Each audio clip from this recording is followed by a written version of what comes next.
प्रिय मित्रों, आज हम भोजन से संबंधित एक विषय पर चर्चा कर रहे हैं जिसका शीर्षक है डाइट एज़ पर आयुर्वेदा इन एनोरेक्टल डिजीज़। जैसा कि आप जानते हैं कि anorectal disease particularly piles, fistula, fissure, ये सब कहीं ना कहीं खाने से संबंधित होती हैं और अनेक बार जो रोगी होते हैं वो इस बात को पूछते हैं कि इन सब रोगों में क्या क्या खाना खाना चाहिए। तो आज हम इसी के कुछ महत्वपूर्ण बिंदुओं पर चर्चा करते हैं। तो जैसा कि आप जानते हैं कि बेसिकली जो न्यूट्रिशन है वो बॉडी की मेंटेनेंस के लिए और हेल्थ के लिए एक एसेंशियल एस्पेक्ट है, एक बहुत ही इम्पोर्टेंट बात है।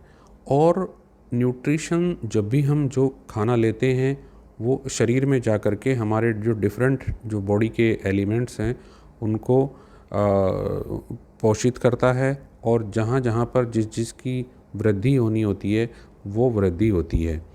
यदि डेफिशिएंसी होगी या बाहर से कोई खाना हम प्रॉपर नहीं ले पा रहे हैं और या वो शरीर में प्रॉपरली एब्जॉर्ब नहीं हो पा रहा है तो उससे बहुत सारी समस्याएं पैदा हो जाती हैं।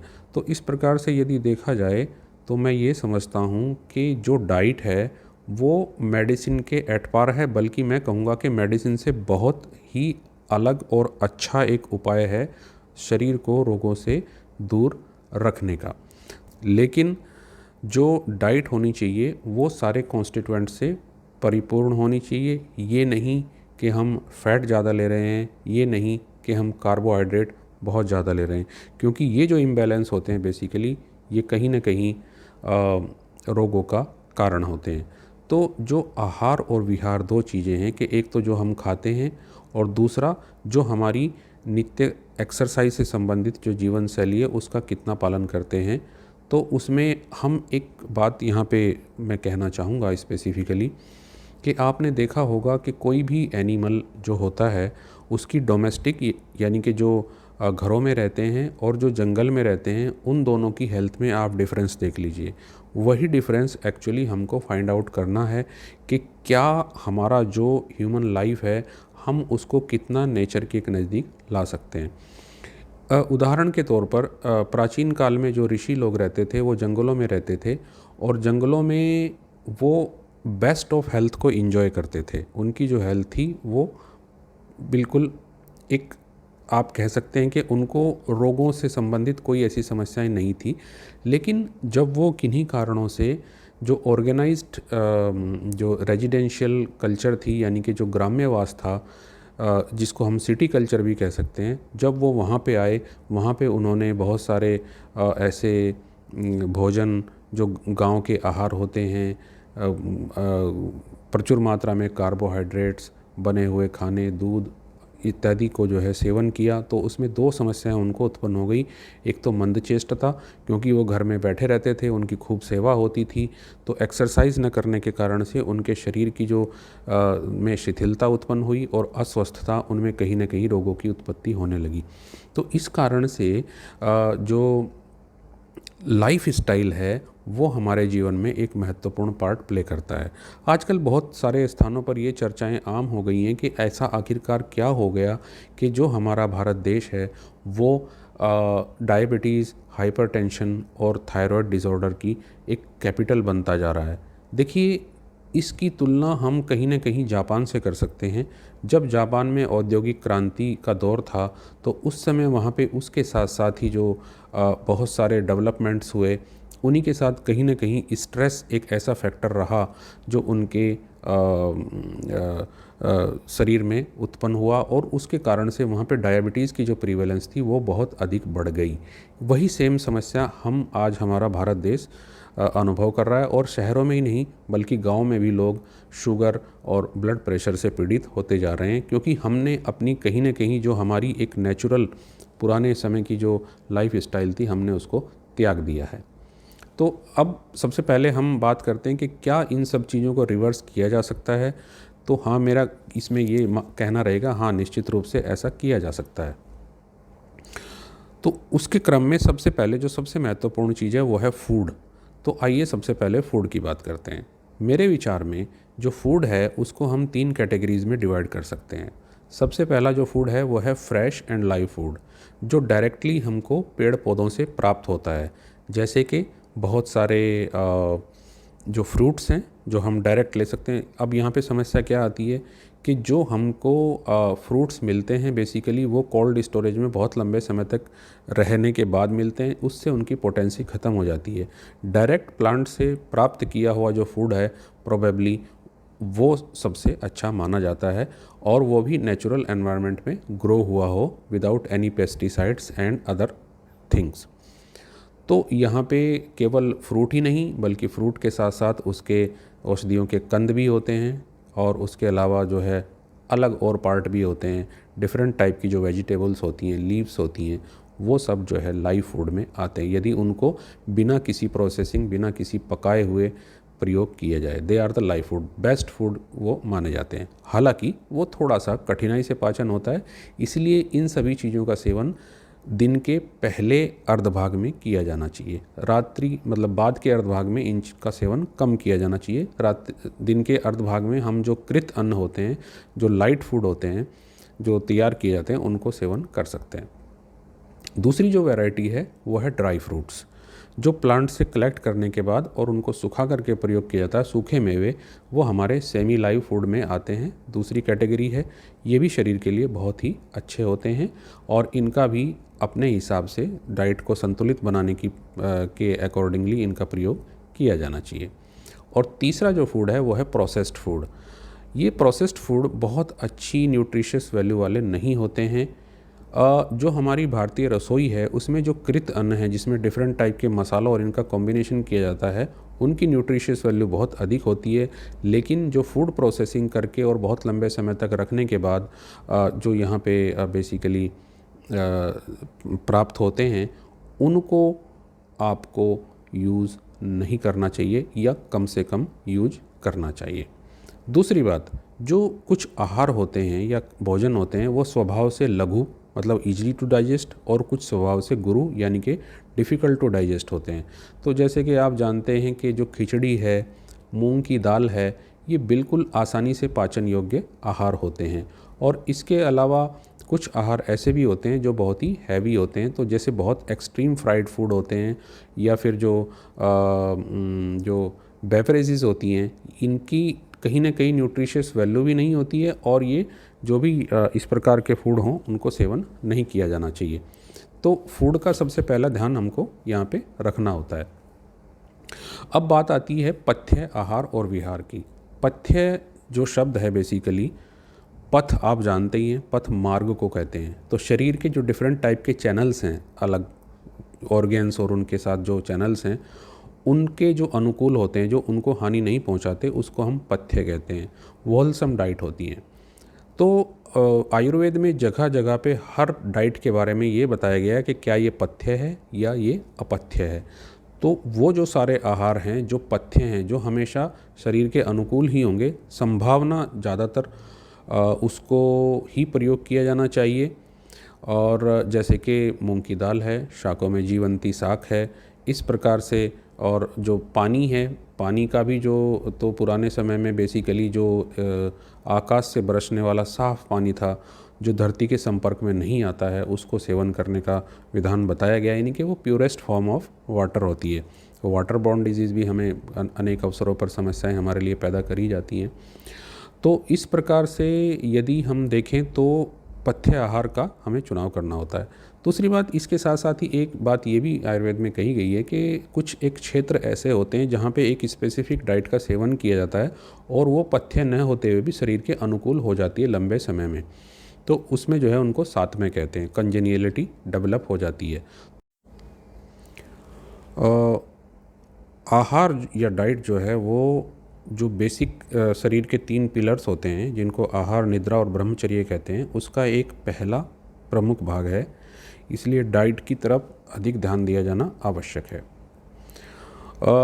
जहाँ तक पथ्य की बात है और एक प्रॉपर भोजन के सेवन की बात है, तो आयुर्वेद में ही वैद्य जीवन एक ग्रंथ है, उसमें कविराज लौलिमराज ने एक बहुत अच्छी बात कही है कि यदि हम पथ्य का सेवन करते हैं, यानी कि वो चीज़ें जो शरीर के अनुकूल हैं, तो हमें दवाइयों की कोई ज़रूरत नहीं है।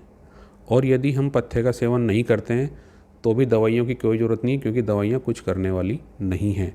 तो इसलिए पथ्य जो है, जो एक होलसम फूड है, उसका बहुत बड़ा इम्पोर्टेंस है। अब हम बात करते हैं कुछ ऐसे फूड्स की जो सदैव अच्छे रहते हैं और हेल्थ को मेंटेन करने के लिए और हेल्दी इंडिविजुअल के लिए उनका इम्पोर्टेंस है। जैसे कि शाली के चावल, यूजुअली जो साठी और साली है उनको अब लोग कम यूज़ करते हैं, और जो बाद के अभी हमारे बासमती या मोटे चावल हैं उनका यूज़ ज़्यादा होता है, लेकिन दोनों की न्यूट्रिशियस वैल्यू में बहुत अंतर होता है। अब लोगों ने फिर से पुनः अपने पुराने उन्हीं फूड्स की तरफ आना शुरू किया है, लेकिन शाली जो चावल हैं बेसिकली वो हमारी डाइट से कहीं ना कहीं विलुप्त हो गए हैं और उनका स्थान मोटे और बासमती चावलों ने ले लिया है। दूसरा है मूंग। मूंग की दाल, जैसा कि आप जानते हैं, सदैव पथ्य होती है, बहुत लाइट और खाने में अच्छी होती है। जहाँ तक नमक की बात है, उसमें जो सेंधव नमक है या जिसको लाहौरी नमक कहते हैं, वो हमेशा अच्छा माना गया है।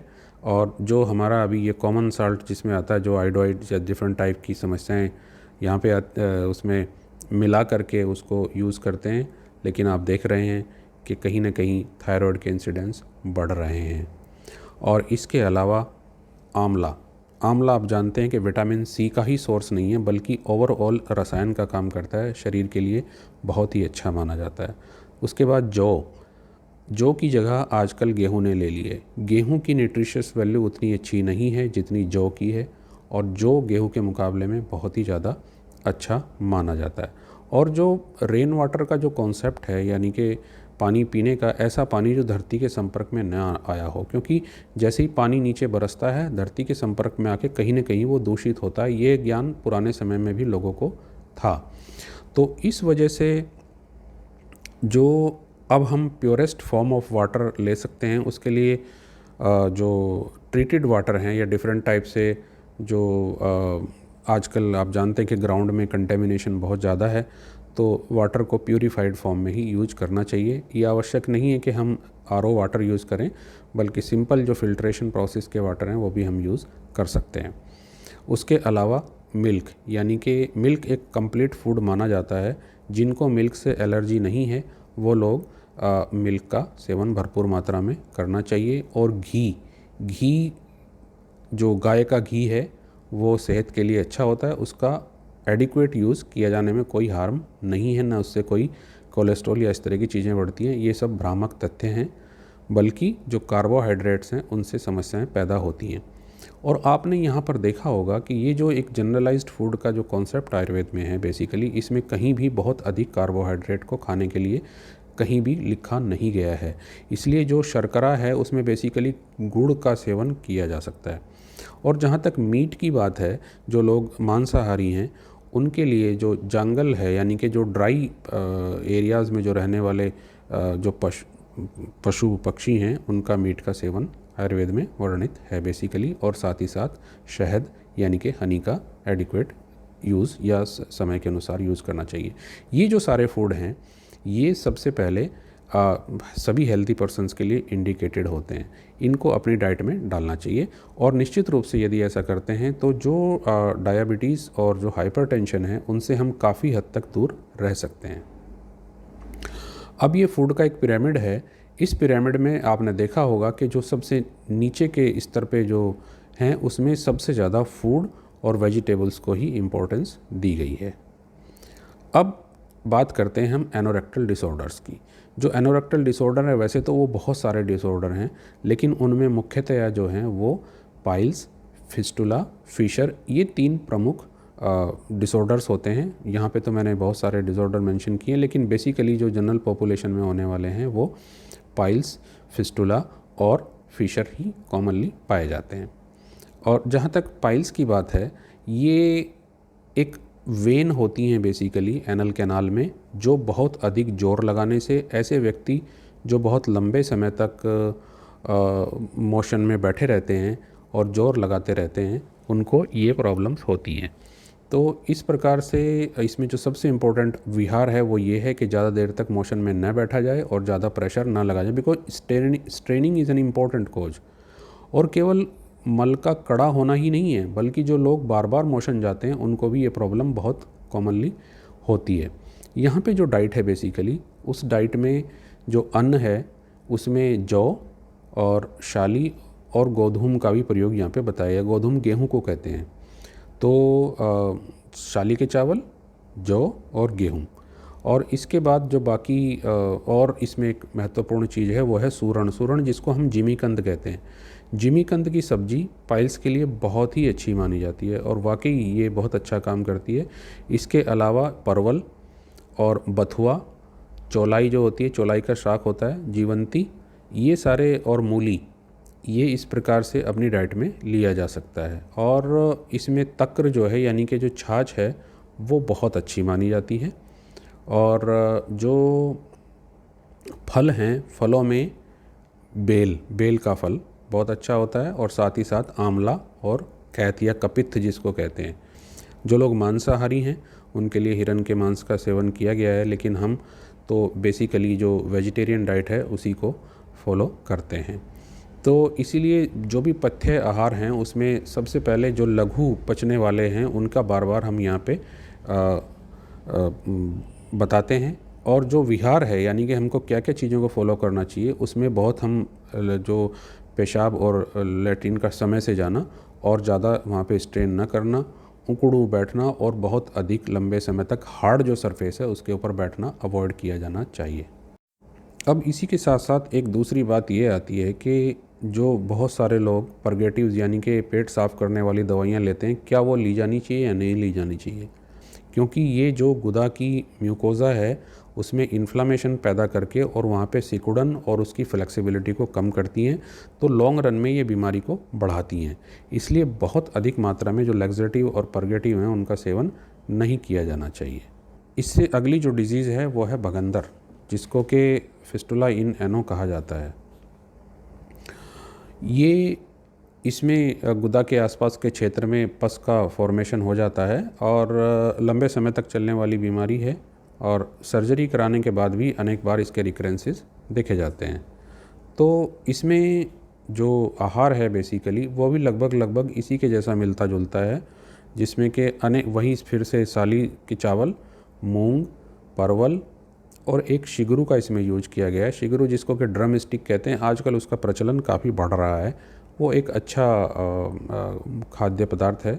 और साथ साथ ही जो कच्ची मूली है वो, और जितने भी कड़वे जो चीज़ें हैं जैसे नीम का है, अगर कोई खा सकता है उसको, और यूज़ बेसिकली साथ साथ में जो इस प्रकार की चीज़ें जो बहुत ही स्पाइसी हों, मैदा हों और जिसमें फ़ाइबर ना हो, बेसिकली ऐसे फूड का यूज़ बिल्कुल भी नहीं किया जाना चाहिए। अब इसके बाद आती है बात परिकर्ती का यानी कि फ़िशर की। फ़िशर में बेसिकली मोशन पास करते समय बहुत अधिक मात्रा में पेन होता है, और ये भी एक लंबी चलने वाली बीमारी है। फीमेल में मैक्सिमम होती है ये सबसे अधिक। और इसमें जो है जो हार्ड स्टूल है और साथ ही साथ अगेन जो बार बार मोशन जाना है, वो दोनों इसमें कारण होते हैं। और इसमें जो बात है, मैक्सिमम जो फाइबर रिच डाइट है उसका यूज़ किया जाना चाहिए, और बहुत ही स्पाइसी या इस तरह की चीज़ें अवॉइड की जानी चाहिए। पेन को रिलीव करने के लिए गर्म पानी में बैठ के सिकाई भी की जा सकती है। तो इस प्रकार से ये हम इसको प्रयोग कर सकते हैं। दूसरा जो एक डिजीज़ है वो है गुदभ्रंश, जो कांच निकलना जिसको कहते हैं। इसमें भी बहुत ज़्यादा स्ट्रेनिंग करना एक कारण माना जाता है, और इसकी चिकित्सा की बात तो मैं नहीं कर रहा हूँ। जहाँ तक फूड की बात है तो बेल का प्रयोग बहुत अच्छा काम करता है। बेल एक ऐसी चीज़ है कि जिसको हम अनेक प्रकार से प्रयोग कर सकते हैं। इसका फल भी खा सकते हैं, इसका गूदा भी होता है, इसका जूस भी निकाल सकते हैं, और साथ ही साथ इसके पाउडर का या आजकल कैंडी भी मार्केट में बनाने लगे हैं लोग बाग, इसका किसी न किसी रूप में प्रयोग बहुत अच्छा माना जाता है। और लगभग सभी जो पेट की चीज़ें हैं उसमें कहीं ना कहीं इसका यूज़ अच्छा माना जाता है। अब बात आती है गुदविद्रदी की। ये फिस्टुला से पहले ये एक सिचुएशन होती है, और इसमें भी पेट में कोई ना कोई, जैसे मैंने बताया, कब्ज या इस प्रकार की जो दूसरी समस्याएं, बार बार मोशन जाना, उसकी वजह से ये हो जाता है। तो अब बात करते हैं लघु आहार की। लघु आहार वो सारे आहार हैं जो आसानी से पच जाते हैं और खाने के बाद शरीर में भारीपन उत्पन्न नहीं करते या पेट में भारी उत्पन्न नहीं करते। इसमें मूंग और जो लपसी होती है, यानी कि पतला जो खिचड़ी होती है, वो श्रेष्ठ होती है। और साथ ही साथ जो शाक हैं, जो ग्रीन वेजिटेबल्स हैं, उनका किसी न किसी रूप में प्रयोग बहुत ज़्यादा किया जाना चाहिए। लेकिन जैसा मैंने पहले कहा कि दिन के पहले भाग में इनका प्रयोग ज़्यादा होना चाहिए। रात्रि को जहाँ तक संभव हो खाने को अवॉइड किया जाना चाहिए और खाना बहुत पहले खा लेना चाहिए। बहुत लेट जो खाने की आदत है उससे शुगर कंट्रोल होना बहुत कठिन होता है। तो यदि हम शुगर को कंट्रोल करना चाहते हैं तो खाना जितना संभव हो पहले खा के, और रात में बहुत ज़्यादा कुछ नहीं खाना चाहिए, क्योंकि हमारे शरीर के साथ साथ पेट को भी आराम उसमें मिलता है। तो इस प्रकार से जो उसके बाद एक सिट्रस फ्रूट जो आते हैं, जो बेसिकली अम्लीय, जितने जैसे नींबू है, मौसमी है, इसका भी एक पर्टिकुलर मात्रा में जब भी संभव हो सेवन किया जाना चाहिए। और ये शरीर की इम्यूनिटी के लिए बहुत अच्छे फूड होते हैं। और आजकल तो इनका जो आर्टिफिशियल जो फूड होते हैं, बेसिकली आर्टिफिशियल सप्लीमेंट होते हैं, उनकी जगह पे नेचुरल सप्लीमेंट्स को ही लोग बाग अब पसंद करने लगे हैं। और प्रोबायोटिक के रूप में बाहर से लेने के बजाय जो दही और तक्र है, अब दही के सेवन में थोड़ी सी रिजर्वेशंस हैं। मेरा व्यक्तिगत तौर पर ये मानना है कि हमको जो छाछ है उसका प्रयोग ज़्यादा करना चाहिए इन कंपैरिजन टू द दही। तो क्योंकि वो आसानी से पच जाती है। दही थोड़ा सा डिफ़िकल्ट होती है, थोड़ा हैवी होती है, और थोड़ा बहुत घरत ज़रूर लेना चाहिए। घी आवश्यक लेना चाहिए, क्योंकि विटामिन ए और डी जो होते हैं वो फैट सोलुबल विटामिन होते हैं। और जो लोग घी बिल्कुल नहीं खाते हैं उसमें कहीं ना कहीं उनको इस प्रकार के इसमें एब्जॉर्प्शन की समस्याएं होती हैं। तो इसलिए घी का सेवन किया जाना चाहिए। लेकिन जो कार्बोहाइड्रेट हैं, पर्टिकुलरली जो चीनी है, उसको जितना संभव हो वो अवॉइड किया जाना चाहिए। तो अब हम फाइनली इसको कंक्लूड करते हैं कि इसमें बात यह है कि इर्रेगुलर जो बाउल हैबिट है वो कहीं ना कहीं समस्या देती है। जो मोशन जाने का जो पैटर्न होना चाहिए वो स्पेसिफिक 1 in 24 आवर सबसे बढ़िया माना जाता है, या 2 बार। जो बार बार मोशन जाते हैं और जिनको मोशन रोज़ नहीं होता है, वो दोनों एक डिफ़िकल्ट जोन में या डेंजर जोन में आते हैं। और आहार जो है हमारा, जो बॉडी के 3 स्तंभ हैं जिसमें आहार, निद्रा और ब्रह्मचर्य, उसमें पहला है, इसलिए इसकी इम्पोर्टेंस बहुत ज़्यादा है। हमको न्यूट्रिशन के आधार पर, उसके इंग्रेडिएंट्स के आधार पर आहार का चयन करना चाहिए जो बहुत ही आसानी से पचने वाला हो और शरीर को बिल्कुल भी हानि पहुंचाने वाला ना हो। तो इस प्रकार का यदि हम सेवन करते हैं तो निश्चित रूप से हम बहुत सारी बीमारियों से बचे रह सकते हैं। बहुत बहुत धन्यवाद।